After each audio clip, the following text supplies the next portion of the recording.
Ukraine শান্তি চুক্তির বিষয়ে 18 মার্চ রাশিয়ার প্রেসিডেন্ট ভ্লাদিমির পুতিনের সঙ্গে ফোনালাপের কথা রয়েছে যুক্তরাষ্ট্রের প্রেসিডেন্ট ডোনাল্ড ট্রাম্পের।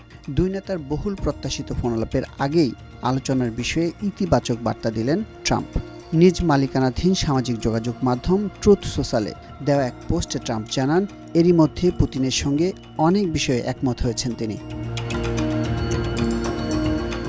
ট্রুথ সোশ্যালে দেওয়া পোস্টে ট্রাম্প আরও জানান, যুক্তরাষ্ট্রের স্থানীয় সময় 18 মার্চ সকালে পুতিনের সঙ্গে কথা বলবেন তিনি। ট্রাম্প লিখেছেন, প্রতি সপ্তাহে উভয় পক্ষের 2500 সেনা সদস্যের মৃত্যু হচ্ছে।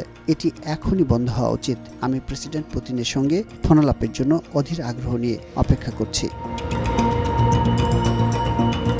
এর আগে ট্রাম্প সাংবাদিকদের বলেছিলেন, আমরা চেষ্টা করছি যেন একটি শান্তি চুক্তি করা যায়। যুদ্ধবিরতি ও একটি শান্তি চুক্তির জন্য আমরা কাজ করছি। এদিকে ট্রাম্প পুতিনের ফোনালাপের আগ মুহূর্তে বেশ উৎসাহব্যঞ্জক বার্তা দিয়েছে হোয়াইট হাউস। 17 মার্চ হোয়াইট হাউসের প্রেস সেক্রেটারি ক্যারোলিন লেভিট সাংবাদিকদের বলেন, পুতিনের সঙ্গে আলোচনায় শান্তি চুক্তির বিষয়টি নিশ্চিত করতে ট্রাম্প দৃঢ়প্রতিজ্ঞ।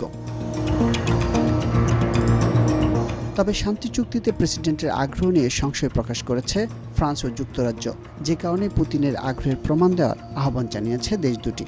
ফ্রান্সের প্রেসিডেন্ট ইমানুয়েল মাখো যুদ্ধবিরতির প্রস্তাবে রাজি হওয়ায় ইউক্রেনের প্রেসিডেন্ট ভ্লাদিমির জেলেনস্কির সাহসের প্রশংসা করেছেন।